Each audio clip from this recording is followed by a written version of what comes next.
हाफिज सईद, मसूद अझहर, दाऊद इब्राहिमला भारताच्या ताब्यात देण्याची मागणी लवकरच पाककडे आता केली जाणार आहे। तर दुसरी बातमी आता तुम्हाला धडकी भरवणारी आहे। बघा, मी असं का म्हणतेय, कारण आता जगभरात हाहाकार माजवणाऱ्या कोरोनाची पुन्हा एकदा एंट्री झाली आहे। तर तिसरी बातमी निवडणुकींसंदर्भातली आहे। राज्यातल्या महापालिका आणि जिल्हा परिषदांच्या निवडणुका 2 टप्प्यांमध्ये होण्याची शक्यता आहे आणि या निवडणुका दिवाळीनंतर होऊ शकतात असं सध्या तरी सांगितलं जातंय। तर आपण बघतोय, भारताला मोस्ट वॉन्टेड जे दहशतवादी आहेत ते सोपवा असं भारताचं म्हणणं असणार आहे। दुसरीकडे कोरोनाची पुन्हा एंट्री झाली आहे, तर ही एंट्री नेमकी कुठे झालेली आहे हे आपण बघणार आहोत। तर दिवाळीनंतर आता निवडणुकांचा बार उडणार आहे, या संदर्भातले अपडेट सुद्धा जाणून घेणार आहोत। सुरुवातीला एक मोठी बातमी, पाकिस्तानला भारतासोबत संबंध सुधारायचे असेल तर त्यांना त्यांची विश्वसनीयता सिद्ध करावी लागणार आहे। पाकिस्ताननं काही दहशतवाद्यांचं प्रत्यार्पण करावं असा आग्रह भारत करू शकतो। त्यामध्ये हाफिज सईद, मसूद अझहर, दाऊद इब्राहिमला भारताच्या ताब्यात देण्याची मागणी लवकरच पाककडे करण्यात येणार आहे। हाफिज सईद हा 2018च्या मुंबई हल्ल्याचा सूत्रधार आहे। मसूद अझहर हा जैश ए मोहम्मदचा प्रमुख आहे। पुलवामा आणि इतर हल्ल्यांशी त्यांचा संबंध आहे। तर दाऊद इब्राहिम हा 1993चे मुंबई बॉम्बस्फोट आणि इतर गुन्ह्यांसाठी भारताला हवा आहे। हाफिज सईद, मसूद अझहर आणि दाऊद इब्राहिम द्या असं एकंदरीत भारताचं म्हणणं आहे, अशी माहिती सध्या मिळते। मात्र आता पाकिस्तानची या संदर्भात भूमिका काय असते हे बघणं महत्त्वाचं असेल। हे तीनही कारण तर मोस्ट वॉन्टेड दहशतवादी आहे, ज्यांची मागणी आता भारतानं केली असल्याची माहिती आपल्यापर्यंत पोहोचते। 26/11 या दहशतवादी हल्ल्याचा सूत्रधार असलेला हाफिज सईद, यानंतर मसूद अझहर, कंधार अपहरण आणि पुलवामाचा आरोपी हा मसूद अझहर आहे, आणि तिसरा दाऊद इब्राहिम, ज्याचे चर्चा आपण नेहमीच ऐकत आलेलो आहोत। 1993 मुंबई बॉम्बस्फोटाचा तो मास्टर माइंड आहे असा हा दाऊद इब्राहिम। हे तीनही दहशतवादी आमच्यापर्यंत सोपवा असं या दरम्यान त्यांचं म्हणणं आहे।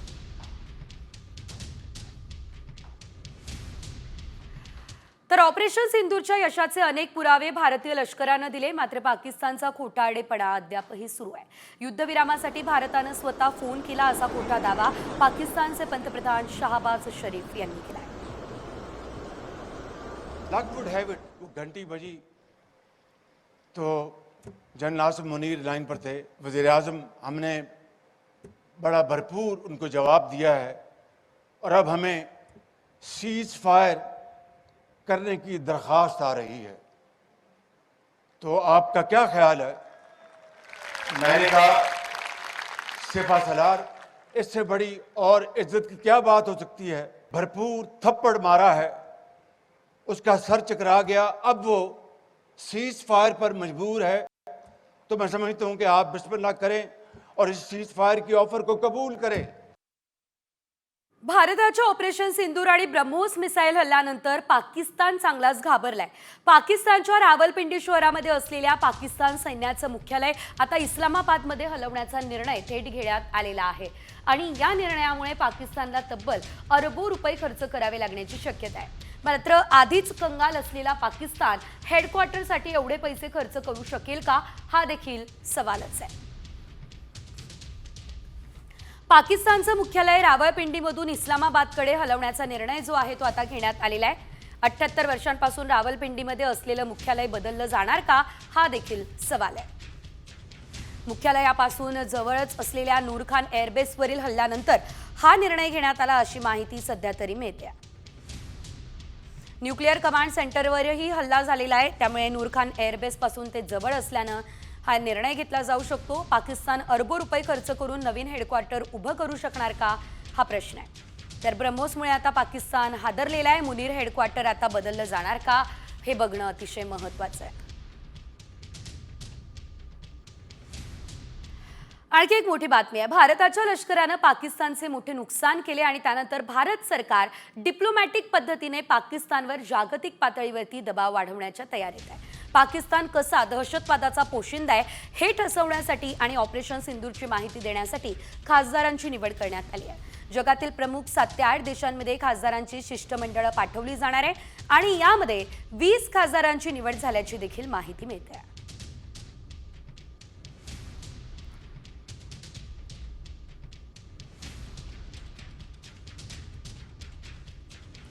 तर खासदारांच्या शिष्टमंडळात कोण कोण असणार आहे त्यामध्ये शिवसेनेचे श्रीकांत शिंदे, शरद पवार गटाच्या सुप्रिया सुळे आणि यांचं नाव आता सध्या समोर आलं असल्याचं आपण पाहतोय. शिवाय शिवसेना ठाकरे गटाच्या प्रियंका चतुर्वेदी सुद्धा या टीममध्ये असू शकते. तर आपण बघतोय पाकिस्तानवरती डिप्लोमॅटिक स्ट्राईक होऊ शकते आणि या संदर्भात आपण अधिकचे अपडेट मुख्य संपादक निलेश खरे सर यांच्याकडून घेऊयात. सर, भारताची नवीन रणनीती आपल्याला बघायला मिळते, यामध्ये नेमकं काय होऊ शकतं? मुख्यतः भारतानं पाकिस्तानला जागतिक पातळीवर दहशतवादी देश जाहीर करण्यासाठीची म्हणून व्यूहरचना आखली आहे असं म्हणायला काही हरकत नाही. या अगोदरही मनमोहन सरकारमध्ये अशा स्वरूपाचे प्रयत्न झाले होते. आता त्या स्वरूपाचे प्रयत्न हे भाजप सरकारकडून होताना पाहायला मिळत आहे आणि यामध्ये सर्वात सकारात्मक बाब म्हणजे सर्वपक्षीय खासदारांचा वापर यासाठी म्हणून केला जाणार आहे. उत्तम वक्ते असलेले आणि जागतिक पातळीवर मान्यता असलेले शशी थरूर जे काँग्रेसचे खासदार आहेत त्यांना या ठिकाणी जागतिक प्रचार दौऱ्यामध्ये पाठवण्यात येणार आहे, ज्यामध्ये मुख्यतः पाकिस्तान तसा दहशतवादी देश आहे आणि याजवळ असलेली अण्वस्त्र ही जगासाठी म्हणून कसा धोका आहे हे सांगण्याचा प्रयत्न केला जाईल. जेणेकरून काल राजनाथ सिंग आपले संरक्षण मंत्री यांनी जे संकेत दिले की पाकिस्तानच्या हातातली अण्वस्त्र ही जागतिक धोका आहे आणि त्यासाठी AIEAनं ही शस्त्र ताब्यात घ्यायला हवी, त्यांच्यात ती नियंत्रणात यायला हवी. मुळात याचाच प्रचार या खासदारांच्या माध्यमातून जगभर केला जाईल आणि जगाच्या माध्यमातून दबाव टाकला जाईल की अखेरीस युनोनं किंवा AIEAनं या पूर्ण परिस्थितीवर नियंत्रण मिळवावं. अमेरिकेला काहीसा अशा स्वरूपाचा प्रयत्न हवा आहे, अमेरिकेला या शस्त्रांवर नियंत्रण हवं आहे आणि त्यामुळे निश्चितच भारताचा हा प्रयत्न हा जागतिक पातळीवर आणि देश म्हणून सर्वपक्षीय सर्व खासदार एकत्र येऊन केलेला उत्तम असा प्रयोग म्हणून बघितला जाणार आहे. निश्चितच धन्यवाद सर, तुम्ही दिलेल्या या सर्व सविस्तर माहितीसाठी. आपण बघतोय पाकिस्तानवरती जागतिक पातळीवरती दबाव आणण्याची रणनीती जी आहे ती भारताकडून खरं तर आखली जाते आणि यामध्ये सर्वपक्षीय खासदारांचा समावेश आहे हे देखील आपण बघितलं. ऑपरेशन सिंदूरची माहिती सुद्धा संपूर्ण जगात आता पोहोचवली जाणार आहे आणि डिप्लोमॅटिक स्ट्राईक करण्याचा इरादा हा सध्या भारताचा दिसतोय. त्यामध्ये खासदारांच्या शिष्टमंडळामध्ये कोण कोण असेल त्यामध्ये शिवसेना शिंदे गटाचे श्रीकांत शिंदे, शरद पवार यांच्या राष्ट्रवादीच्या सुप्रिया सुळे आणि ठाकरेंच्या शिवसेनेच्या प्रियंका चतुर्वेदी या शिष्टमंडळामध्ये असणार आहे. हे काही महत्त्वाचे खासदार आपण बघतोय. भाजपचे तेजस्वी सूर्या, MIMचे असुद्दीन ओवैसी आणि काँग्रेसचे शशी थरूर सुद्धा या शिष्टमंडळामध्ये असणार आहे. तर आपण बघतोय सर्वपक्षीय खासदार या शिष्टमंडळामध्ये असणार आहे आणि हे पाऊल भाजपकडून आता एक अतिशय मोठं पाऊल उचलण्यात आलेलं आहे.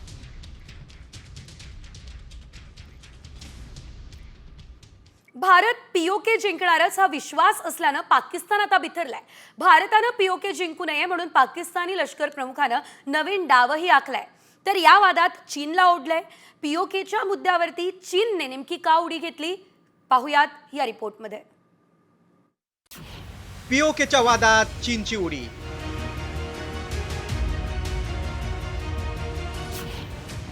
पाक नंतर आता चीनच्या कुरापती.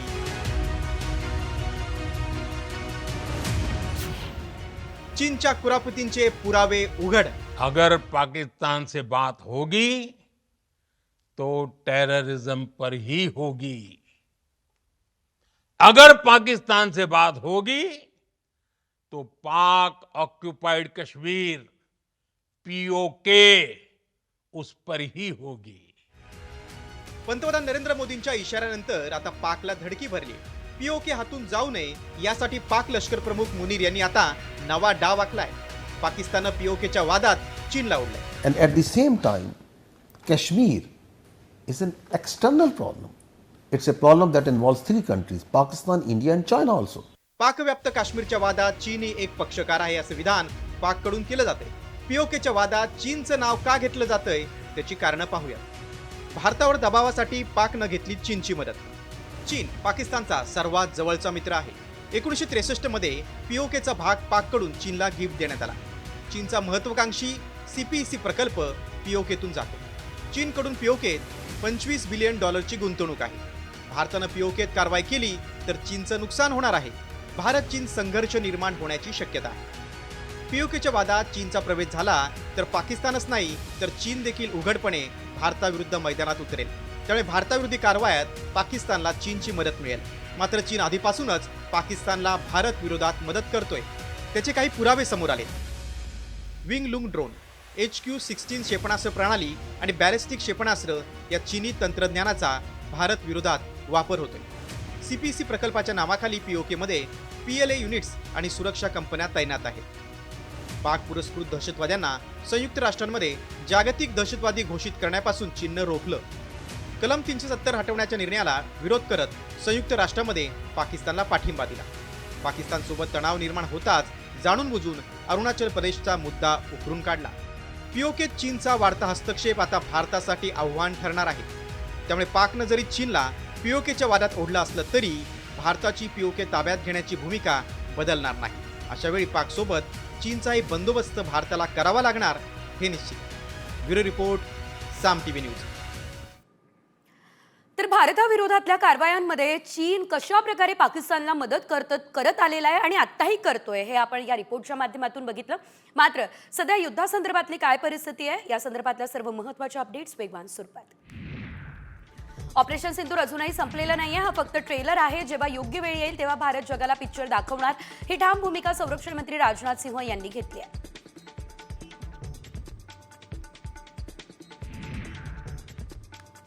पाकिस्तानला कुठल्याही प्रकारे आर्थिक मदत देणं म्हणजे दहशतवादाला फंडिंग करण्यासारखं आहे, अशी स्पष्ट भूमिका संरक्षण मंत्री राजनाथ सिंह यांनी घेतली.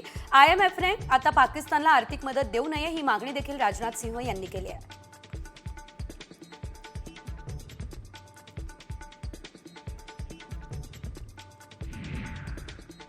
भारताच्या ऑपरेशन सिंदूरमध्ये ब्रह्मोस क्षेपणास्त्र प्रभावी ठरलंय. भारतीय लष्करांकडून 15 क्षेपणास्त्रांनी हल्ला करण्यात यश आलेलं आहे. यामध्ये आता पाकिस्तानच्या 11 एअरबेसचं मोठं नुकसान झालेलं आहे. दरम्यान ब्रह्मोस क्षेपणास्त्र पाकला रात्रीच्या अंधारात दिवसाचा उजेड दाखवला असं राजनाथ सिंह यांनी म्हटलंय.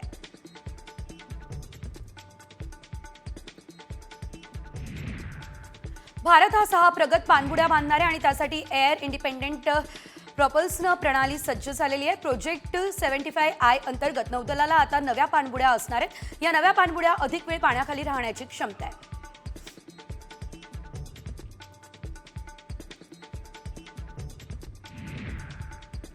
भारतानं तुर्कीला आणखी एक दणका दिलेला आहे. आता तुर्की चित्रपट वेबसिरीज भारतात दाखवले जाणार नाहीये. याबाबत FWICनं नेटफ्लिक्स, प्राईम आणि जिओ हॉटस्टारला पत्र देखील दिलेलं आहे.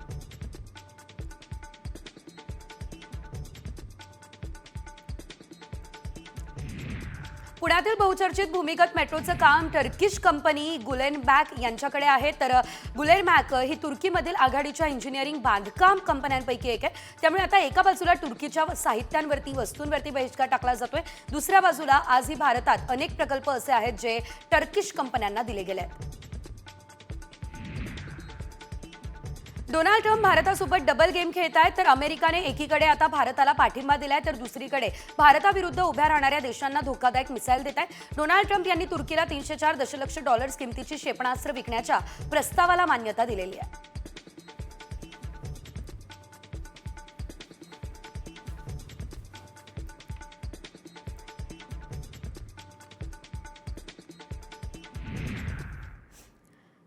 आणि यानंतर बघा, बातमी खरं तर तुम्हाला धडकी भरवणारी आहे असं मी का म्हणतेय, कारण जगभरात हाहाकार माजवणाऱ्या कोरोनाची पुन्हा एकदा एंट्री झाली आहे.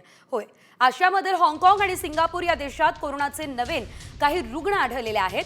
3 मे पर्यंत या 2 देशांमध्ये 31 पॉझिटिव्ह रुग्णांची नोंद झाली आहे. गेल्या वर्षभरातील ही सर्वात जास्त संख्या आहे. या पार्श्वभूमीवरती हाँगकाँग आणि सिंगापूरच्या आरोग्य विभागानं खबरदारी बाळगण्याचं आवाहन सुद्धा केलेलं आहे. हाँगकाँग आणि सिंगापूरमध्ये काही कोरोनाचे रुग्ण जे आहेत ते आढळलेले आहेत आणि त्यामुळे पुन्हा एकदा कोरोनाची एंट्री झाल्यानं नागरिकांना निश्चितच धडकी भरली आहे. यंत्रणा सुद्धा सतर्क झाली आहे. हाँगकाँग आणि सिंगापूरमध्ये कोरोनाचे काही पॉझिटिव्ह रुग्ण आढळले. कोविड-19ची लाट पुन्हा पसरण्याची आरोग्य विभागाला भीती सतावते. हाँगकाँगमध्ये कोरोना व्हायरसचा अधिक प्रकोप बघायला मिळतोय. हाँगकाँगमध्ये 3 मे पर्यंत 31 कोरोना रुग्णांची नोंद करण्यात आलेली आहे. हाँगकाँग आणि सिंगापूरमध्ये अलर्ट सुद्धा जारी झाला असल्याचं आपल्याला बघायला मिळत आहे.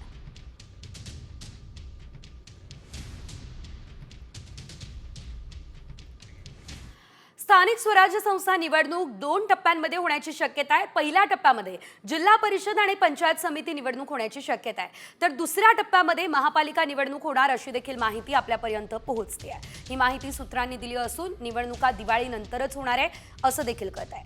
कोणत्या निवडणुका प्रलंबित आहे आपण बघूयात ग्राफिक्समध्ये. एकूण महापालिका 29 आहे. मुदत संपलेल्या महापालिका 29 आहेत, तर या निवडणुका प्रलंबित आहेत. एकूण नगर परिषदा 243 आहेत, त्यापैकी मुदत संपलेल्या नगर परिषदा 228 आहेत. एकूण नगरपंचायती 142 आहेत, त्यामध्ये 29 नगरपंचायतींची मुदत संपलेली आहे. या निवडणुका होणार बघा किती महत्त्वाचं आहे. एकूण जिल्हा परिषदा 34 आहेत, त्यापैकी 26 जिल्हा परिषदांची सुद्धा मुदत संपलेली आहे.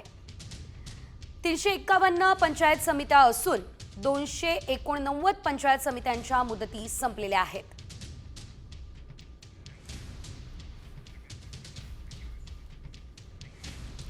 यानंतर इतर काही मोठ्या आणि महत्त्वाच्या अपडेट जाणून घेऊयात वेगवान स्वरूपात झटपट 100 मध्ये. अनेकांना बरीच व्यसनं असतात, तसं राजकारण म्हणजे एक आवड आणि व्यसन आहे असं उपमुख्यमंत्री अजित पवार म्हणाले. विविध व्यसनांची नक्कल त्यांनी केली. इंदापूरमध्ये आता छत्रपती सहकारी साखर कारखान्याच्या निवडणूक प्रचाराच्या सभेत अजितदादांची तुफान फटकेबाजी बघायला मिळाली.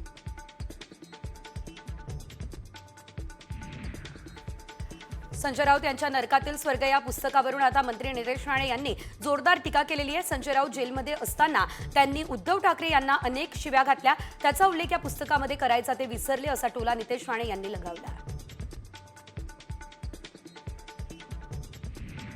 रवींद्र वायकर आत्महत्या करणार होते असा गौप्यस्फोट संजय राऊत यांच्या नरकातील स्वर्ग या पुस्तकामध्ये आहे. मला तुरुंगात जायचं नाही, ईडीच्या दहशतवादाशी लढण्याचं धैर्य देखील नाही असं वायकर म्हणाले. मी हार्ट पेशंट आहे, असं असल्यानं मला अटॅक येऊन मी मरेन, नाहीतर मला आत्महत्या करावी लागेल असं म्हणत रवींद्र वायकर आणि त्यांचं कुटुंब मातोश्रीवर येऊन रडलं होतं असं देखील संजय राऊतांच्या पुस्तकात म्हटलंय. ॲडव्होकेट गुणरत्न सदावर्तेंनी देखील नरकातील स्वर्ग या पुस्तकावरून राऊतांवर टीका केली. संजय राऊतांना सगळं आयतं मिळालं, फुकटमध्ये झालेला पुढारी म्हणजे संजय राऊत अशा शब्दात त्यांनी राऊतांवरती निशाणा साधला. ज्या पुस्तकाचं टीझर निघतं ते फ्रीजरमध्ये जातं असंही सदावर्ते म्हणाले. आज राज्यामध्ये वादळी पावसाची शक्यता आहे, त्यामुळे राज्यात येलो अलर्ट देण्यात आलाय. विदर्भातील वर्धा, यवतमाळ, चंद्रपूर जिल्ह्यामध्ये वादळी वाऱ्यासह जोरदार पावसाची शक्यता आहे आणि त्यामुळे ऑरेंज अलर्ट देण्यात आलेला आहे. तर पावसाच्या हजेरीने तापमानामध्ये चढ उतार सुरू दिसते. आज मुंबईमध्ये सुद्धा पावसाला सुरुवात झाली आहे. मुंबईकरांना उकाड्यापासून दिलासा मिळालाय. मुंबई शहर आणि उपनगरांमध्ये गडगडाटासह पावसाची शक्यता वर्तवण्यात आली आहे. ठाणे, पालघरमध्येही पावसाचा अंदाज वर्तवला जातो.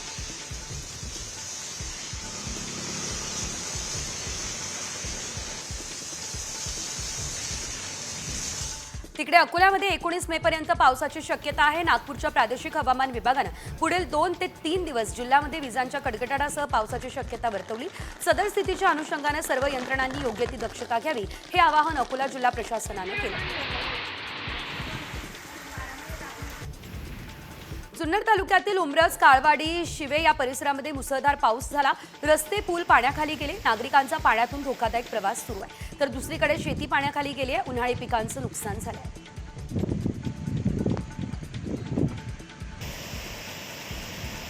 मनमाड शहर आणि परिसरात सायंकाळी 7:30 वाजेनंतर पुन्हा एकदा अवकाळी पावसानं हजेरी लावली. सकाळपासून कधी कडक ऊन तर मध्येच ढग असा खेळ सुरू आहे. असं असताना सायंकाळी मात्र ढग दाटून आले. अचानक सुरू झालेल्या पावसामुळे रस्त्यावरून जाणाऱ्यांची चांगलीच तारांबळ उडाली.